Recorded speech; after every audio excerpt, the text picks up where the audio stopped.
This is about 2017 Ford F-Series Super Duty.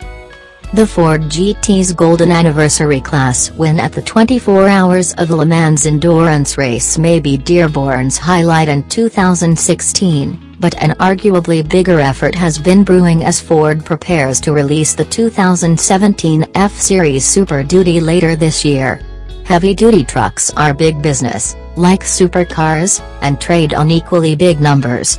Witness the latest Super Duty's 925 pounds-to-foot of torque from its optional diesel engine and a maximum towing capacity of 32,500 pounds, both of which currently backstop the all-important class-leading title. While the segment's continual one-upmanship among Ford, General Motors, and Ram usually ensures that no player can claim that mantle for long, the first all-new Super Duty in 18 years also is one smart and impressive beast. The build-up to the 2017 Super Duty started nearly a year ago with Ford's release of preliminary details, followed by trickles of pricing and equipment info for F250 and F350 models, along with their immense towing and hauling ratings. Our first real-world experience, however, took us to Denver, Colorado, where Ford schooled us in the tech that went into updating virtually every facet of its big rigs, including a stronger frame, new aluminum bodywork, and a bevy of clever, real-world engineering solutions. These commanding vehicles tower over most humans, and lesser pickups, with fortified underpinnings that wouldn't look out of place on a Peterbilt. Depending on the model, overall dimensions remain much as before, save for a few extra inches of wheelbase and overall length. The Super Duty's bold and purposeful design more closely resembles the latest F150 than did last year's model.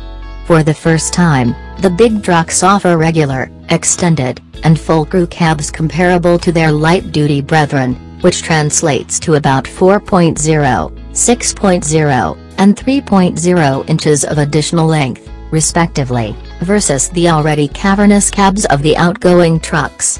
Most of the Super Duty's stretch job translates into increased storage space and generous amounts of rear legroom on four-door trucks.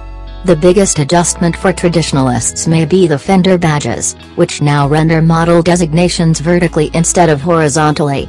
All of the primary body panels are now made of high-strength aluminum, yet are more robust than those on the F150.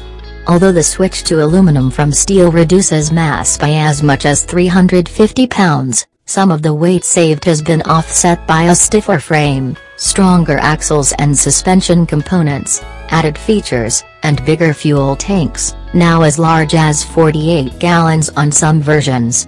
We'll have to wait to get a new Super Duty on our scales to confirm the true extent of Ford's diet. The Super Duty's optional, turbocharged 6.7-liter power-stroke diesel V8, $8,595, makes up 60% of sales and is even more eerily quiet than before. Revised with fresh control software, a new fuel injection pump and injectors, and a larger turbo, it now produces 440 horsepower at 2,800 revolutions per minute and 925 pounds-to-foot of torque at 1,800 revolutions per minute. Ford's Torque Shift 6-speed automatic with updated tuning is the only transmission choice. Some compression ignition clatter remains, but it stays in the background, and you can carry on a casual conversation without shouting while standing next to the engine bay with the truck running. Those harboring 18-wheeler fantasies with old-school diesel engine growls should visit a Ram dealer. The power strokes power builds lazily before coming on in a hearty surge of thrust. Ford electronically limits the torque in first, second, and third gears to prevent overloading the traction control system. Shifts from the automatic gearbox are appropriately firm yet nicely modulated to keep the boost flowing and the engine pulling. Along with the engine brake, which now has automatic and full-on settings, activating the tow-haul function on the column shifter sharpens the transmission's programming to maximize towing power, as well as downshifting and holding gears longer to better manage loads while descending hills. A diesel F350 4x4 crew cab dually we drove felt only slightly taxed by a 10,000-pound horse trailer, and even a similar F450 dragging a 15-ton gooseneck flatbed could accelerate up a decent grade with ease.